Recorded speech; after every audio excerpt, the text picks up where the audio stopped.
Well, good morning. Yes, we start our new series on Nehemiah. I'm super excited. I've been digging into this story. Even though I've heard the story, most of you guys are familiar with parts of it. You know about the ruins in Jerusalem and the walls that are all, and God sends Nehemiah for his project to help rebuild the walls. Oh, thank you.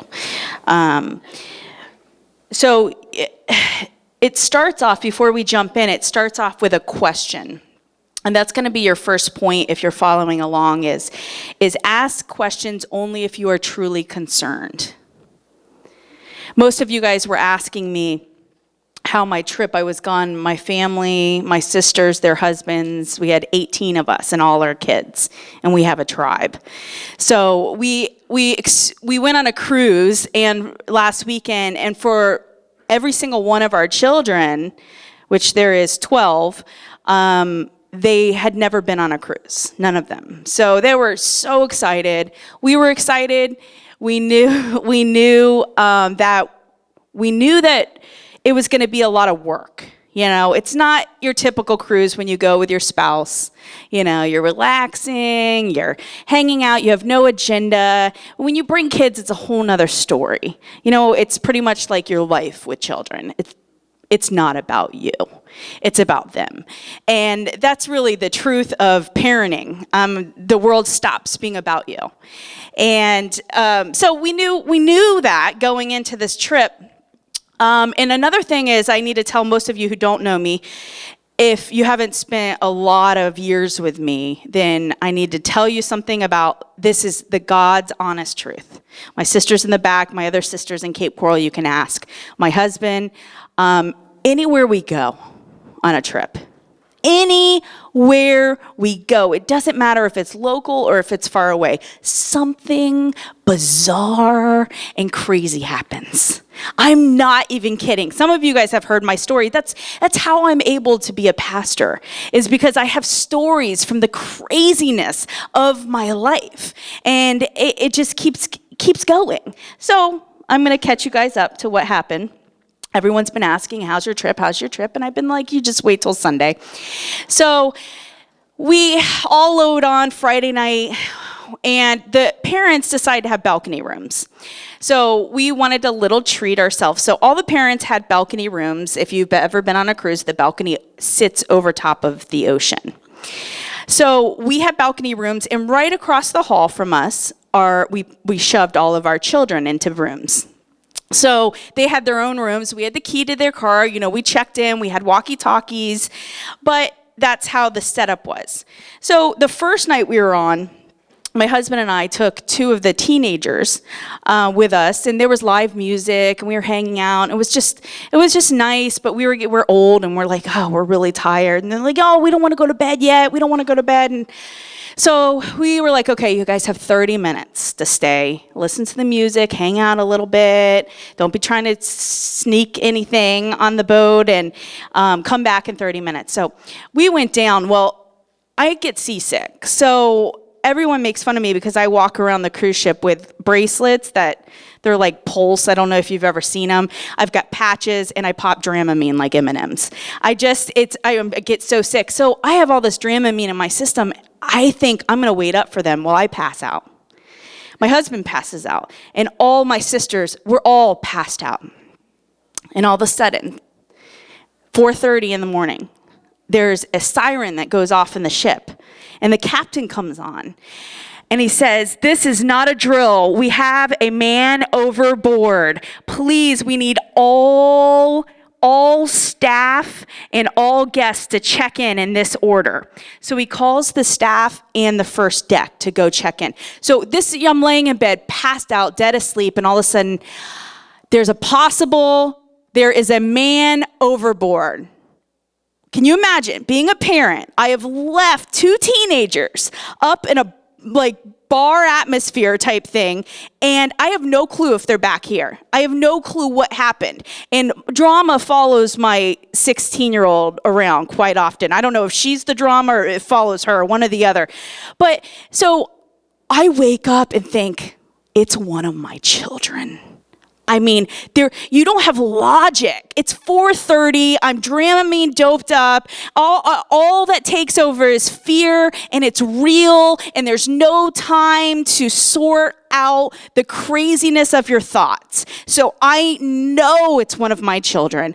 And I look over and I smack my husband in the face, and I'm like, because he would have slept through the whole thing. I'm like, get up! One of our kids is overboard! And so I'm trying to grab the key.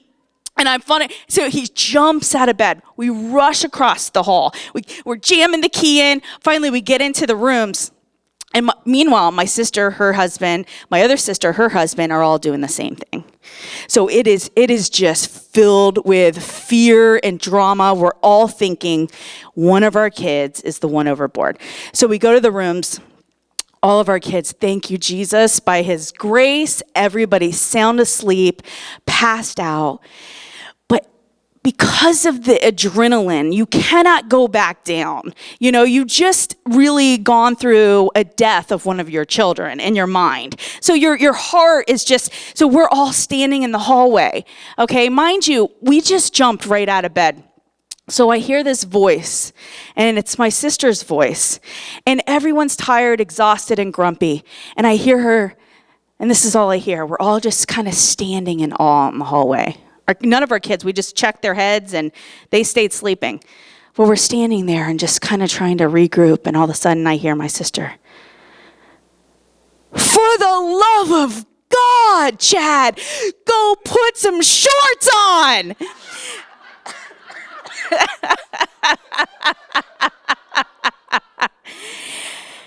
So as it dawns, and it's like a slow motion, and I just like look over, and sure enough, he is in his little underwear, and not little underwear. Okay, but anyways, he gave me permission to tell this story. Okay, so his eyes are shut, bloodshot, and so he gasps and he runs in the room. Well, then I take a look down the hallway, and it is hundreds of parents in the same situation because their kids are in the other rooms. And we look down, and I was like, this is what people really look like. This is the true ugliness, the truth. I mean, people, you didn't have time to do anything. You just so picture that in your head. I mean, these women who looked so beautiful at dinner, they were mascara shot out, pajamas, no bras on. I mean, it was a hot mess all the way down the hallway. So that was the funny part of the story. But the real part came when we all checked in, okay? So we check in, and every time you put your card in, your picture pops up. Okay, that if you've ever been on a cruise, that's what happens. So there's hundreds of us, screaming babies. We're all in line to check in. They have to check every single guest, every single staff member on the boat. So we finally get up to our turn. We check in. Well, I'm an investigator. If I wouldn't have been a pastor, I probably would have been a detective. I'm very good at it. I like to figure things out. So I slip around the security guard, and I look at his computer, and my picture doesn't pop up. So my kid goes, Jace goes, Kiara goes. I look around, no picture. It stays the same. It's 2 pictures of 2 different guys, and they're workers. And it doesn't change. So in my mind, I'm kind of piecing together what's going on here. So we go back down, they call the next level, and they recall staff. They recall all their staff to recheck in. So we start asking questions. And we started talking. We had a couple buddies that were on the staff that we had been talking to. So we've asked them, have you seen anything like this?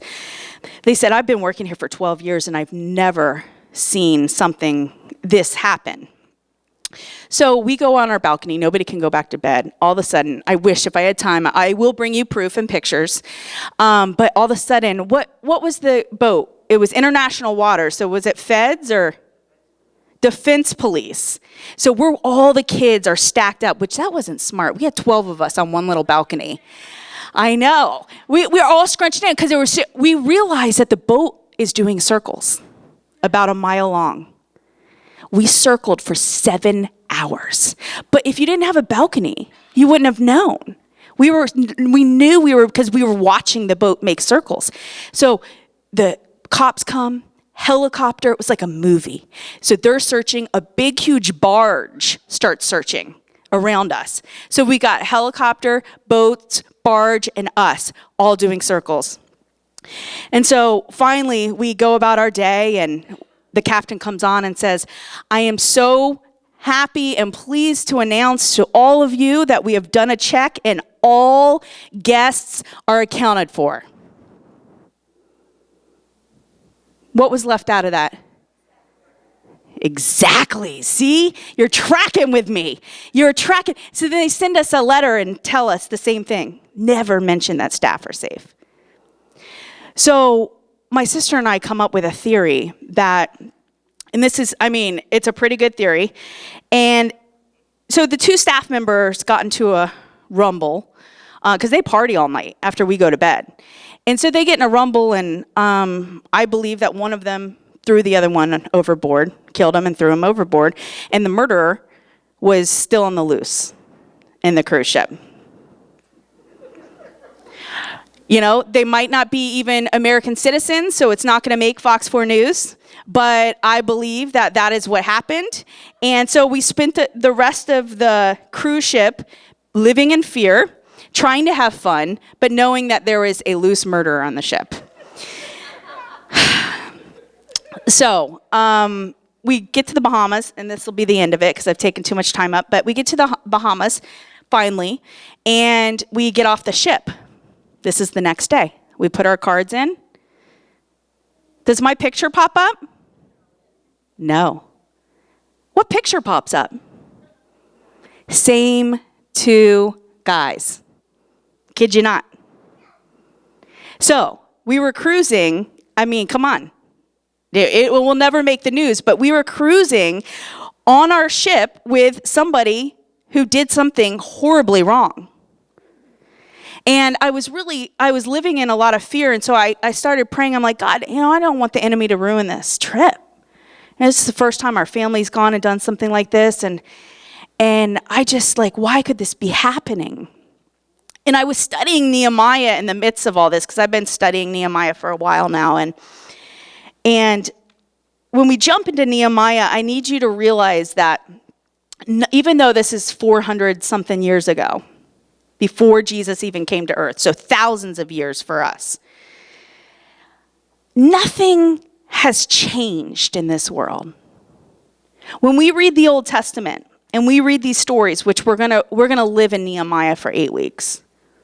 And we could live in there for a year because there's so much cool stuff. But really, what it is, if I boil it down for all of you guys and for me, it is a story about us and this world that we live in. Nothing's different.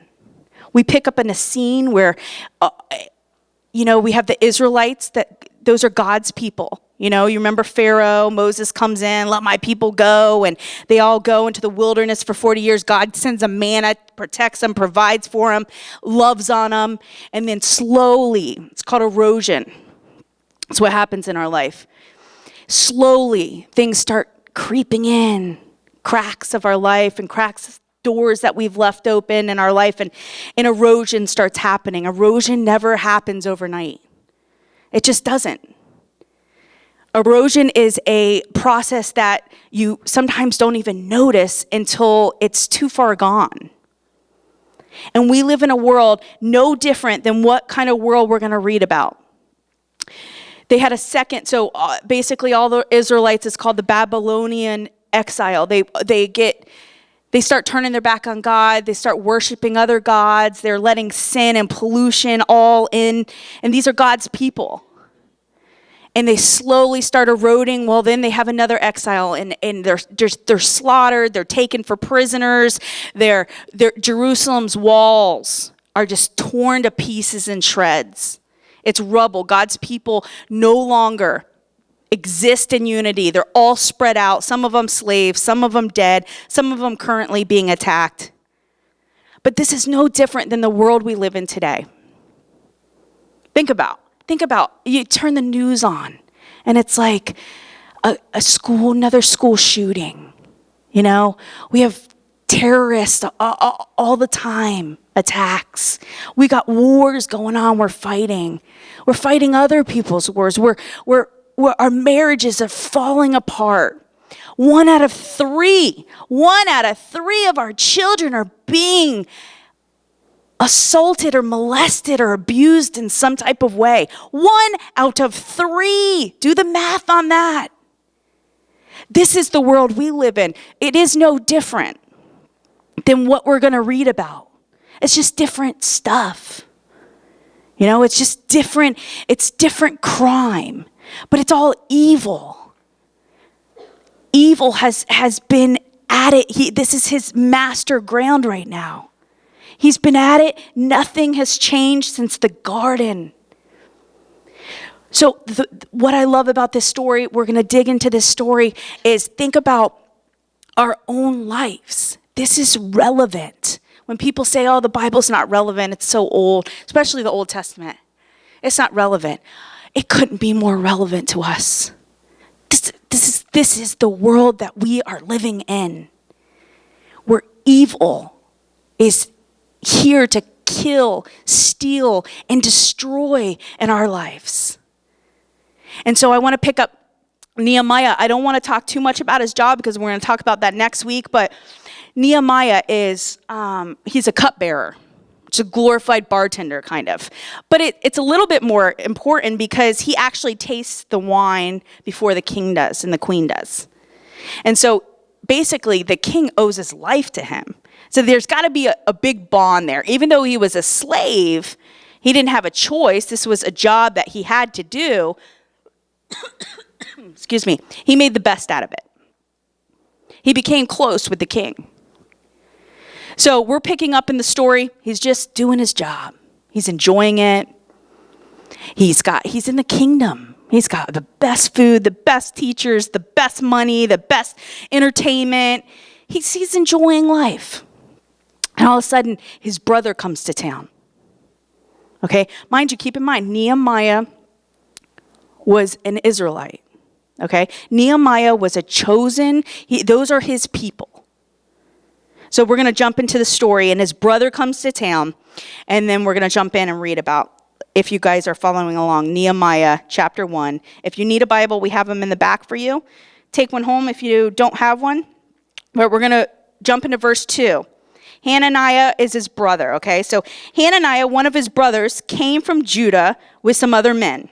It's a long journey. I'm sure they're exhausted, they're tired, they come to visit. So they come with some other men, and here, if you circle this is Jeremiah, I questioned them about the Jewish remnant that survived the exile, and also about Jerusalem. Okay, so think about this. That was your first point is, don't ask a question. Don't ask a question if you're not truly concerned. What does that mean? Nehemiah was truly, I believe, truly deeply concerned. This wasn't, and we're gonna see that in a second, but this wasn't about him getting the lowdown. The magazines, you guys all go to Publix, Walmart, you go in the line, and I won't ask you to raise your hand, you'll embarrass yourself, but I know all of you take a peek at those gossip magazines. I mean, you have to. They're standing right there. You're either going to buy a candy bar or read one of the magazines. And so, I typically buy the candy bar, but you're going to do one of those things. And you don't care, but it's just like that you get caught up. Like when people ask, you can tell when they're asking, how's your marriage going? And when they ask you questions, you can tell the difference between someone who's deeply concerned, they're concerned, and someone who they just want to know. They just want to be in the know. They want to be in the gossip. They want to be, they aren't truly concerned about that. Nehemiah is truly deeply concerned when he asks the question, how is my family? How is my people doing? And so this is what they say. Verse 3, this is what they say to Nehemiah. Those who have survived the exile and are back in the province are in great trouble and disgrace. The wall of Jerusalem's broken down. It's in rubbles. It's in ruins. And its gates have been burned with fire. Gates, we're going to talk about gates later on in a couple weeks, but the gates are the very thing that control what comes in and out. And they're saying there is no more protection, and the walls are in ruin. The people are getting taken advantage of. They're getting robbed. They're fighting with each other. This is what Nehemiah says. When I heard these things, I sat down and I wept. Because he cared. Because he was concerned. Some of them could be his family. For some days, this is what he does. He sits down, he rests, and for some days I mourned and I fasted. And I prayed before the God of heaven. Fasting, I know some of you, it can be, it can be connected to a religious word, but if you don't know what fasting is, it's pretty simple. God doesn't make things complex, we do. But fasting is you giving something up that is a sacrifice. If I fasted veggie burgers, that would not be a fast, okay? So it doesn't work like that. If you never drink coffee, you're like, I'm just not going to drink coffee. No, it's something that is habitual for you, something that is a habit for you, something you enjoy, you give up, whether that's a meal, whether that's, whatever it is for you. Something you enjoy, you give it up so you can make room for God's voice. That's it. Because we, as a people, we don't make room for God's voice a lot of the times in our life.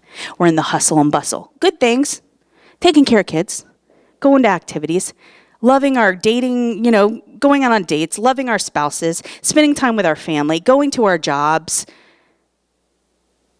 our Facebooks. How much time do you spend on Facebook? So and none of those are evil things, but it's just the world just gets us caught up. It wants to hook us. Everything's a hook, like Netflix. Gosh, sometimes I feel like a junkie. Someone needs to come over and save me.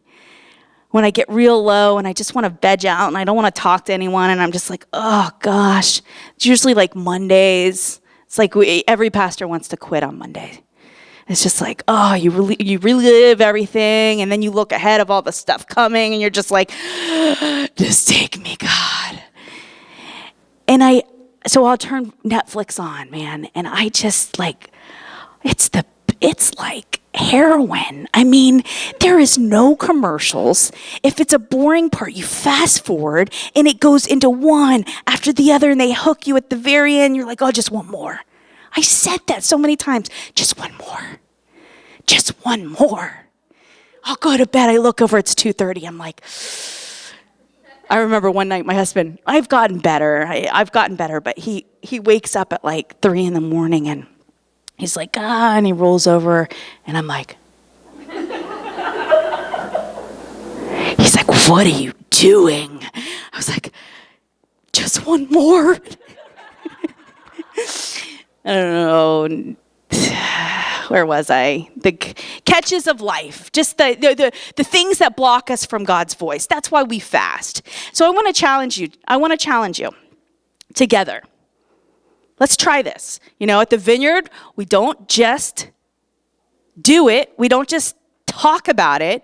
We be about it. That doesn't make sense. That's not correct English. We are about it. We do the stuff, as Wimber would say. We do the stuff. So part of my job is to help you be able to feed yourselves. And so part of feeding yourselves is knowing how to fight a good fight. So before Nehemiah does anything, he lets his heart break. He hears about the ruins, and maybe you know what those ruins are right now in your life. You can name the ruins, but sometimes erosion comes in, like I said before. so subtly that you're not even aware. You know, you can look out and see what's wrong with the world, but do you take ownership to your own ruins? And I hope that we can journey with each other to start rebuilding our own ruins first. So your second point, if you're following along, is fasting is searching for God's voice in the ruins.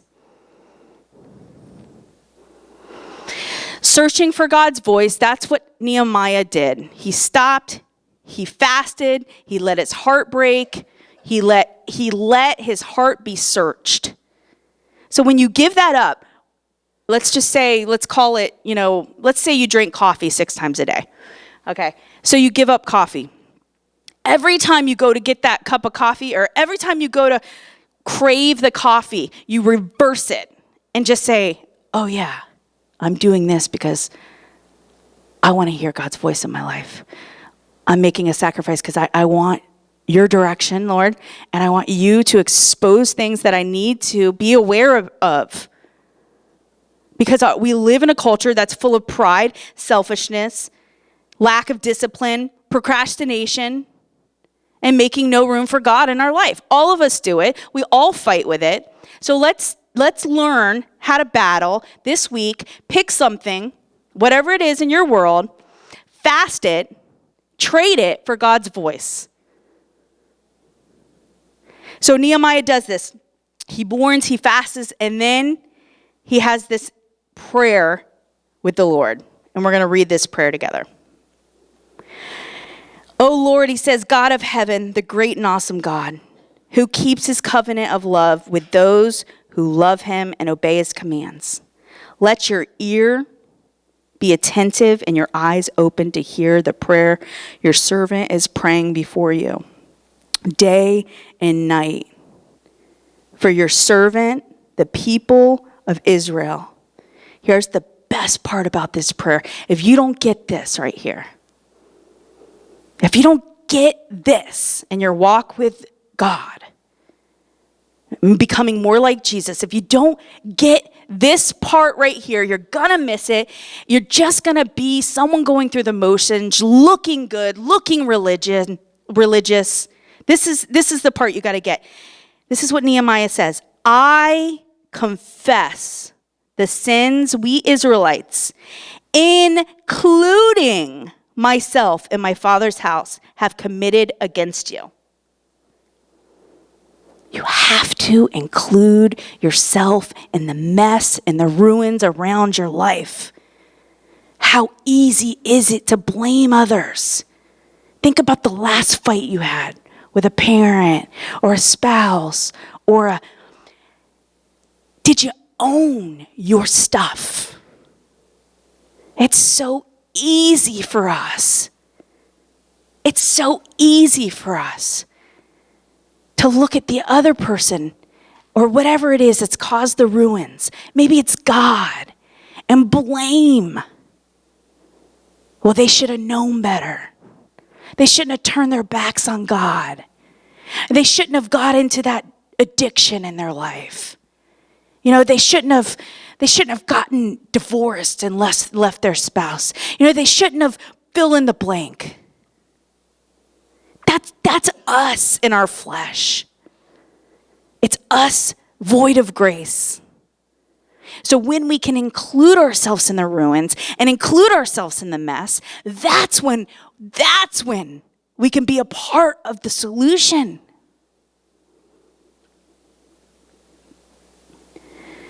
I wrote some things down of the pride walls that can stop us from justifying why we are at fault in the situation. And these are some famous sayings. You've heard them, you've said them yourself.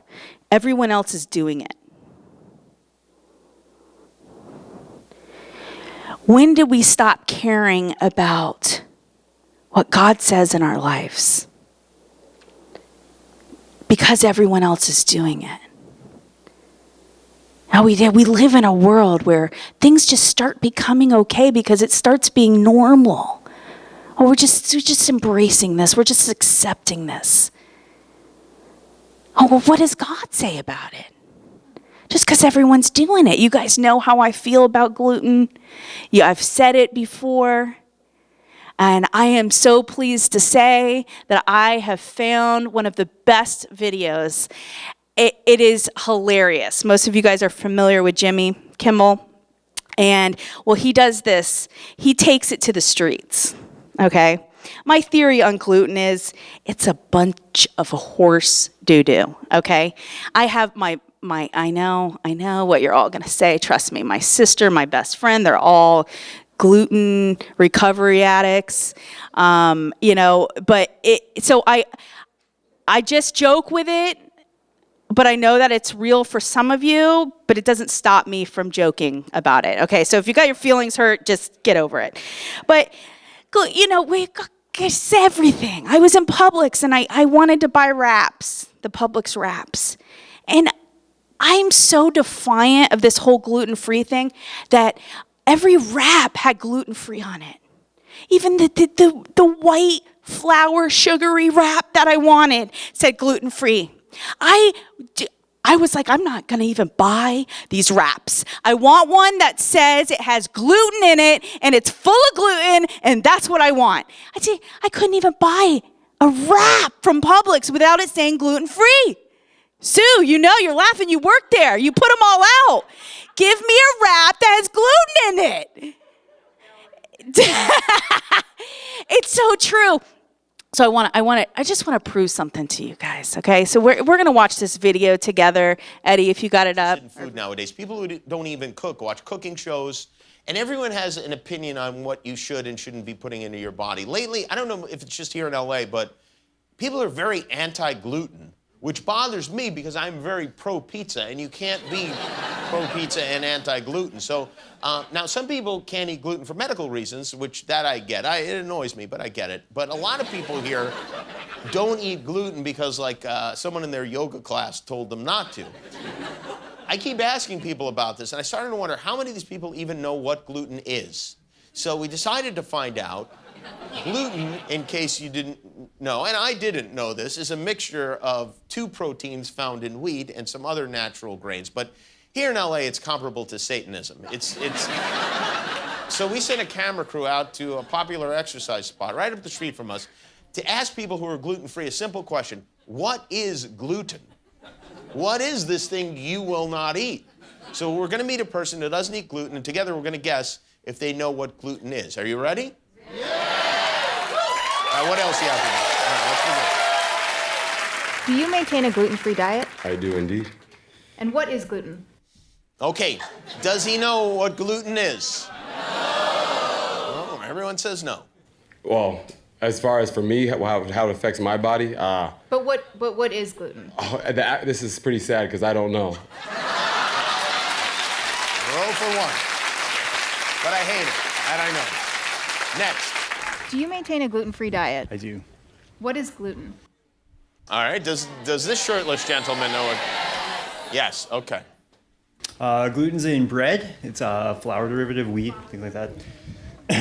It's a flour derivative? Right? It's like bread, things like that, pastries. It's in those things? Yeah, it's in those things. But what is it exactly?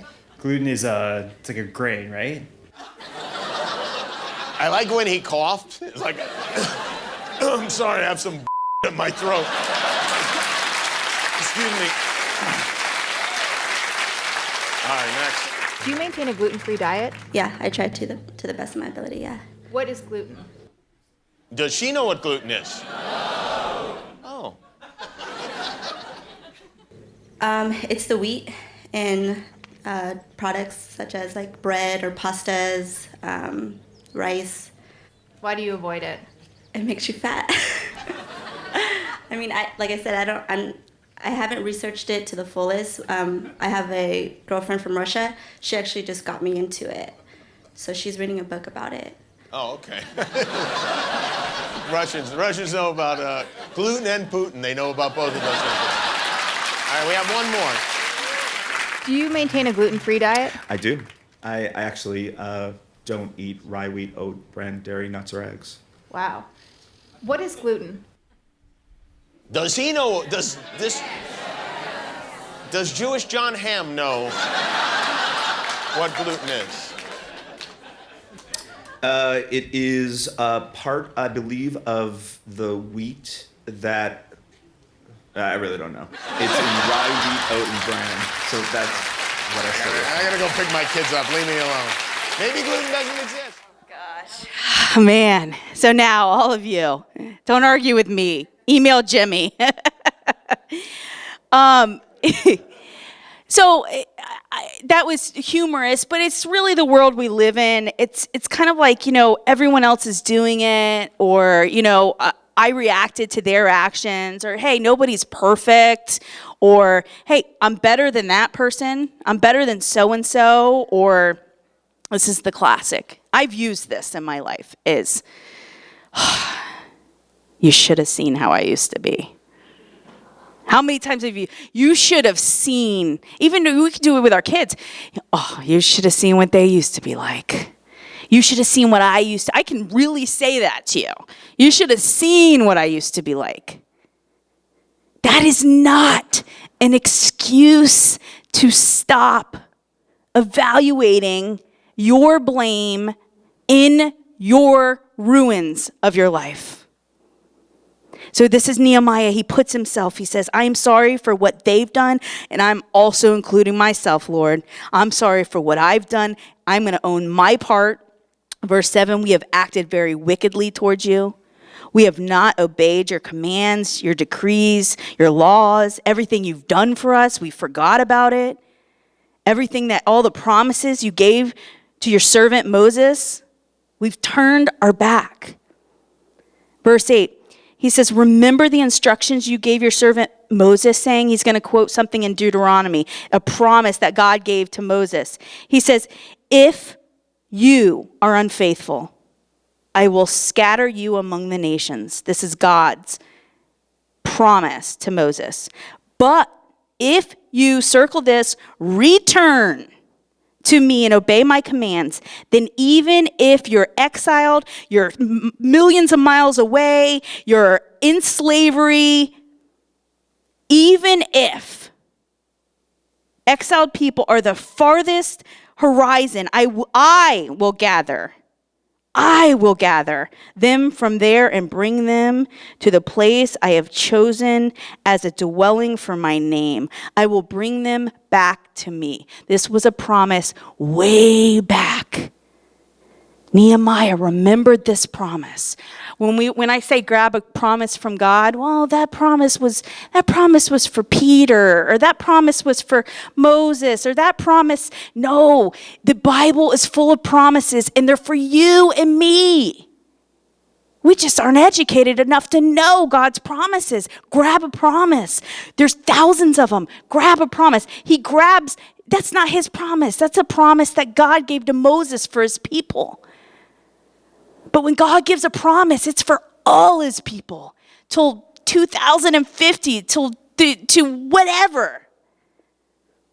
His promises are so real even today. We just don't take advantage of it. Maybe we just don't even know about them. But Nehemiah goes, I'm going to quote you, God. I'm going to remind you, God, that you said, if we return to you, I was talking to one of my friends, they're just going through they've been in ministry, kind of burnt out, and they're going through a rough time in life. And they're not in ministry, and they said, I feel so lost. And some of you guys, maybe you could say that, like, I just feel lost. Like, what's the purpose? What is my purpose? And I would challenge you, just like I challenged them. I said, you're not lost. You're just going the wrong way. That's how easy it is to return to God. It's literally this. That's it. It's just returning. It's leaving the pig slop that you're eating. It's leaving your agendas and your plans, because it's a dead-end road of hopelessness. It's a dead-end road of living in anxiety, and fearfulness, and it's returning to him. And he promises, if you return to me, if all of us, if we return to him in whatever area it is, whatever ruins is lying ahead of us, whatever ruins we're standing in, if we return to him, this is our promise too. Just like Nehemiah reminded, God says, we have not, wrong verse. I will gather them from there and bring them to the place I have chosen as the dwelling for my name. This is your third point, is include yourself in the blame and the promise. Some of us, we include ourselves in the blame, and our blame turns to shame and blocks us from our promises. That's us. God never put shame on you. That's not the God we serve. That's not the God we love. He does not put shame. Shame is something that we put on ourselves. He has given us Jesus, who died on the cross for our sins. He's given us Jesus to give us free, no strings attached, you can't earn it, free salvation, free grace. So when shame is knocking on your door in your thoughts, you stand against that and you grab a promise from the Bible that I will not be in condemnation. Jesus died for my sins, so they will not haunt me. I am forgiven and I walk in his grace. Walk with a limp. That's where the blame comes in. Include yourself in the blame, but do not stop there. He doesn't stop there. He blames, I'm part of this mess, God. We say traded here at the Vineyard, Naples Vineyard. And what it means is that we trade our mess for his grace. That's it. And it's a cycle.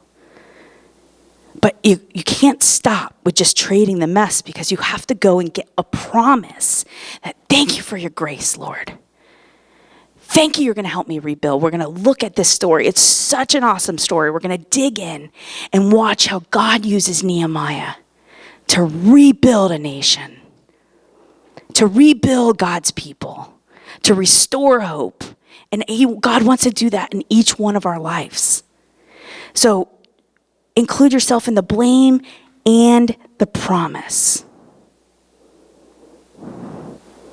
And God's promise just in this story is like, I'm going to bring you back to me. If they return, I'm going to have a place ready for them.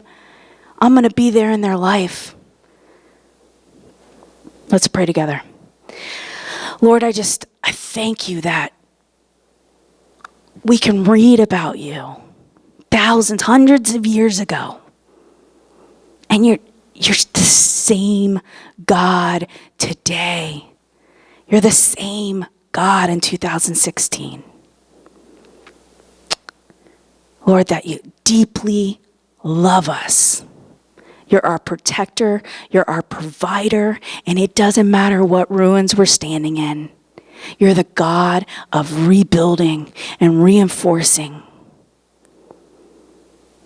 Lord, as we take this journey as a church of rebuilding together in our personal lives, in our community, in this church, Lord, I pray that you would challenge us. I pray right now that you give each person here just a picture right now of what they're supposed to fast this week. Just to give them, pop it in their mind right now. Come, Holy Spirit, just give them a picture right now. Whatever that is, give it up. 7 days, that's nothing.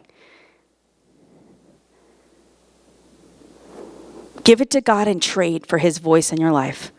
So, Lord, I pray that you would speak to all of us this week, Lord. And give us back your promises, Lord.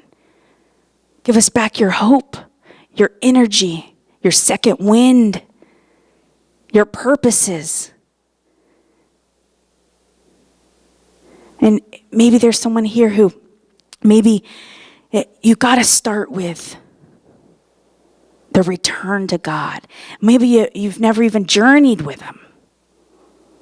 It says in his word, it says, if you confess me before men, if you ask me to be the Lord of your life, I will confess you before the Father in heaven.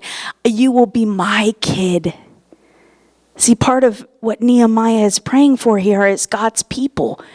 He chose you, but you got to choose him back. So just, if you've never done that, if you've never made the choice, you've never surrendered, just pray with me. Just say, Jesus, I want to be in your place for eternity. I want to know where I stand with you. Even though I'm going to continue to mess up, thank you for your grace. Real true understanding of grace doesn't make you want to take advantage of God. It breaks your heart to run back to him when you really understand grace. So just say, Jesus, come into my heart, come into my life. Thank you for your salvation. Thank you for your forgiveness of my sins. You can't receive his forgiveness until you make him Lord. I'm going to say, Jesus, be the Lord of my life. In Jesus' name we pray, amen.